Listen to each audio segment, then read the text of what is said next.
Hi all, so I'm with Ben from BU How we doing, Joe? BU Health and Fitness. He's a good friend of mine. He's been involved and sponsored a lot of the community events we've run in the past, and he is a very experienced personal trainer. So whenever I'm doing anything fitness-wise, this is the guy I speak to. So I've told him about the Three Peak Challenge that we're doing. He is very excited and he is joining us. He's gladly decided to give us a little bit of time today to talk us through basically the preparation, not just the fitness, but the food, the footwear, everything from his experience that he knows that we're going to need to do the mountain. So Ben, let me give you some facts. Let's go. Okay, so we are going to walk 26 miles in 24 hours. I'm so excited about this. That is roughly 9,800 feet, 3,000 meters up a mountain. It's going to be terrible, and it's just over 8 weeks away. So my question to you is, how would the average person works 9 till 5? How would they prepare for this? Right, yeah, so firstly I think you're bang on. Yeah. It sounds horrific, Yeah. but what my job to do as a personal trainer is to kind of get people that wouldn't necessarily be able to do this kind of thing around these huge obstacles. So the first thing I would do is just say start. If anybody's trying to get out there and get involved with Joe and the Vines crew as far as getting this Three Peaks Challenge started, is just start. So the first tip that I would say when I've helped other people do the Three Peaks and get through these things is footwear. Footwear is huge. So not clogs. Clogs are perfect. Always wear clogs. Then we'll flip flops and you're away. But footwear is really, really important because if you're doing 26 miles, you're going to be on your feet for hours. So if you are not in the right pair of shoes, it's just going to take your concentration away from what is already a challenge, but a challenge with an amazing gift at the end. So footwear to start off with, so definitely look up some of your experts. I know there's, we should get an affiliate link for this, Okay. but the Great Outdoors place over by Westwood, I think there's another place in town, but find a professional fitter for your shoes. That is the biggest bit, and get wearing them as soon as possible. Walk around the house, walk around Peterborough, this kind of stuff. So would you say the ankle support as well? Would you go as far as boots? Yeah, I mean, again, the guys fitting your shoes will tell you all of this. It depends on your feet. Ankle support, I think, is a must with most people because you're not trying to protect your feet for when you're walking well. You're trying to protect your feet for that moment when you're fatigued, which is going to happen, and you're not thinking and you could possibly roll your ankle and this kind of stuff. If your ankle's supported, it can become something that we can all laugh at. If it's not, you've lost a challenge and you can't get out. And you're up a mountain. I'm not carrying anyone down. That's for sure. You said something about a giant baguette. Have to roll them down. Yeah, so don't fall because you will have to get rolled back down. The other side of things, and the baguette is a nice little caveat into this. Yeah. Food.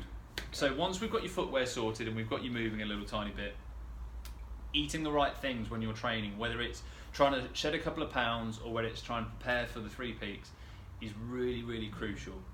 I spend a lot of time with clients working on food, so to keep it short and condensed on this, the only things I'll tell you to do is you've got to make sure you're eating what agrees with you. Yeah. So don't feel like you've got to change your diet dramatically because you're starting to try and do a Three Peaks Challenge. Just make sure you're eating food that agrees with you. So you shouldn't be burping really loud after you've eaten. You shouldn't feel sleepy after you've eaten. You should actually feel a little, because food doesn't do amazing things, but you should feel energized. And then the big one, when you're exercising, you're requiring more fuel from your body and more energy from your body.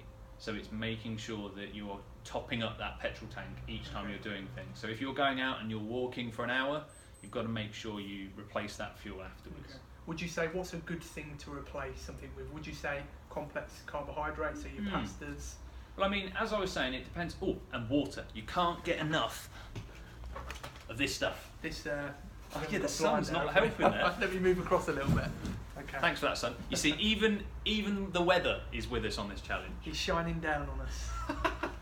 So, the good replacement for me is what works with your body best. So whether it's getting some protein down you, as Joe was saying, some complex carbohydrates, or all of the above. Do what that suits you best. But for me, if you're out there and you're exercising hard, getting some complex carbohydrates down you versus some bread, pasta, this kind of stuff, getting some fruits, vegetables, this kind of stuff, the complex carbs that are going to help you with your energy. But if you're eating enough, hopefully you should get all of that anyway. But this is a big one, water. Okay, so if we're going to condense down what you've just said, that you'd really just say use your savvy and eat healthy things that agree with you. Lots of water, so you're replacing the fluids that you lose through the training in preparation for the 3 peaks, as well as carbohydrates, complex carbohydrates, your brown pastas, which are really going to help you fuel top of your tank for your training. Excellent, Ben. Okay, next question. So let's take the average person. We're all working Monday to Friday, if you're lucky. The majority of us haven't got hours and hours to train for this. I would probably say, roughly speaking, that the majority of people have probably got an hour a day. Yeah. So if you've got an hour, exactly. If you've got an hour a day, what should people be doing over the next 8 weeks to get prepared for these 26 miles?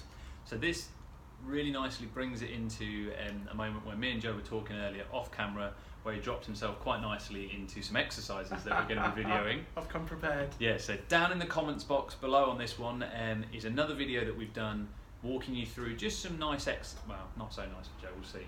But just some nice exercises. Yeah, just some nice exercises to get you prepared for this kind of thing. But generally in a short window of time, and there's a couple that I would recommend. I'm a really big advocate of this 0 to 5k challenge that's on the internet. I've heard about this. Yeah, it's a very clever thing about getting people to move. My job is getting people moving, and all of the benefits that come from moving are huge. But the hardest thing is actually getting started. The 0 to 5k is designed to get you literally from nothing, sitting on a sofa, never run a step in your life, to running 5k, and it gives you a very clever structure, all for free online. So my theory with that one is, if you've got 8 weeks, at the end of 8 weeks, if you've been following that program, you are a lot more likely to be able to get 26 miles in versus kind of running 5k. So I'm not going to go, oh, by the way, to get you up this mountain, you're going to learn to run 5k, but to get started, that is a really good kind of follow-up plan. I know you're a good runner as well, you enjoy running. So I don't mind, it should be good fun. Let's say, you did mention earlier as well off camera about acclimatising yourself. So if Ben mentioned this earlier, which I thought was really good, if you've got some time over the weekend, it would be really beneficial for you to get out into the countryside and go for some long walks. Find real hills. Yeah, for one, it's a good way to acclimatise yourself. I think it's, as you mentioned there, really wearing in your boots as well and making sure they fit snug and they're a good fit and they're comfortable. If I can jump in there, Joe, as well.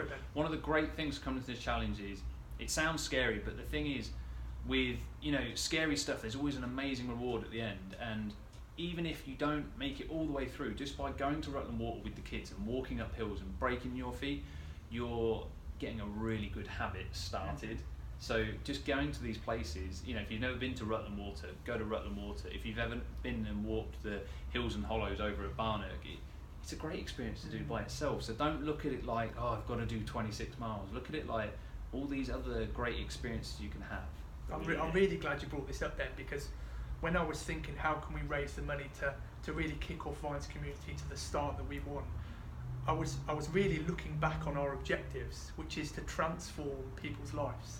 And I was thinking, how can we transform everyday normal people's lives with, at the same time, raising the money to transform people's lives that really need it, people that suffer from depression, people that have been in trouble, people that have been in prison, that have had a horrible start in life. How can we raise the money, change other people's lives in the process? It's really having a full circle effect of transforming. So I'm really glad you brought that up. Yeah, because it all starts here. I mean, starting this challenge, like you said, it can be a massive game changer for people that are doing it. It can be a really good habit to just have to decide to start. Exactly, to kick your health off to an amazing start. I mean, I run, Ben trains, but there can be weeks you don't want to do it. Yeah, weeks where you don't want to do it, and you get yourself in a rut, and it's just about really giving yourself a goal that can step forwards. That's brilliant, Ben. The other thing that I wanted to say was, with people, especially in the working week, if you've only got an hour a day, you don't want to go outside because it's raining. We're in England, the weather's not amazing. What things would you recommend people do inside? I mean, is this what you want to do on a separate video? No, it's a bit of it, because I went off on a bit of a tangent there. I got a bit deep, sorry about that. But yeah, the 0 to 5k is the first one that I'd recommend. The other big things that I would say as well is flexibility around kind of the knees down. Okay. So making sure, just standing on the bottom step of your stairs, making sure you're holding on, because we don't want anyone to get hurt. Just stretching your feet out, and getting a tennis ball and rolling your foot around the tennis ball, this kind of stuff, looking after your feet. But for me, really there's no difference between from training from just getting you out walking. But the thing that I'll say with that, and it's why I've recommended the 0 to 5k, is if you're lucky enough to get out more than 2 to 3 times a week, you don't want to be overdoing this. So you've got to break your walking down, and that's why the 0 to 5k is helpful.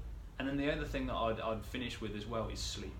If you're getting out there walking 3 times a week, if you're following the 0 to 5k program and you're eating enough, your results happen when you're asleep. So you can be doing all the special things, but if you're not getting enough sleep, you're not going to get the main kind of benefits from it. And the thing that I'll leave you with that is, what is a good night's sleep? You should dream. You should have clear dreams that you can remember in the morning. And don't listen to this 8 hours thing either. Enough sleep is when you feel refreshed when you wake up. So it could be 12 hours and it could be 6 hours. Find what suits you. Our company Be You is all about helping you be the best version of you, and one of the big things that we found is statistics don't work. What makes you be you, the best version? You've got to listen to you. So get enough sleep, but enough sleep is when you dream and when you wake up refreshed.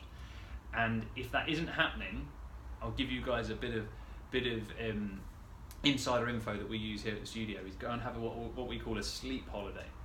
Okay. A sleep holiday is basically where you take 3 or 4 days where you go, my goal for the next 3 or 4 days, I still have to go to work, I still have to do all the things, but it's to get a really good night's sleep. That's all I'm going to concentrate on. And the reason we came up with that one is, you only really get a good night's sleep when you're on holiday. So we just tried to, sadly we can't always be on holiday, take that side of things, but it just focuses you in on going, no, when I get in from work, I'm going to put my slippers on, I'm going to have a cup of tea, and I'm going to sit in bed. I'm not going to sit at the sofa, and you have a sleep holiday. So yeah. It's an amazing idea. I don't think I'll ever go back to work. No, and that's the problem, right? So have you got anything more that you want to add that you feel needs to add in? Only thing is, I'm going to drop Joe in it a little bit here. This is a great cause, guys. Thank you. It takes one good decision to change your life. If your good decision is contacting Joe and saying, Joe, I'm in, you will not regret it. So just get behind this cause, guys, and watch the link below when we've got Joe doing some exercises. That's going to be terrible. One thing I was going to ask Ben, to put you on the spot a little bit, would you mind doing another video in the run-up to this? I think things that we haven't discussed, which would be really important, is your diet leading up to the 3 days, cool. Especially the first few days. Well, I'll put a bit more pressure on me with that one, because one of the big things for me is, 26 miles is scary for me as well. And I've said that I'm going to do this with Joe, so now I'm on video. And now he's on video. I'm saying I'm doing it. It's a clever little way of making sure that I do it. Yeah. So not only am I on video saying do it now, but that'd be a really great way of getting me kind of to the halfway mark. So why don't we do it on me? Why don't we show what I'm doing and carry on with going, Ben, that'd be amazing. This is what I'm doing. Thank you very much. Right, so there's the link that we'll do. And I can do you one better. We will add some photos of what I'm having. Okay, I like it. There we go. There you go, you heard it here, guys. An exclusive. Yeah, I've got to eat well now. Right, thank you very much, Ben. So we will keep tuned in the comments section below. Ben's going to get me sweating and show you guys, if it's raining, pissing it down outside, exercises that you can do from home, bodyweight exercises that will get you prepared for the 26 miles in 8 weeks. Thank you for watching.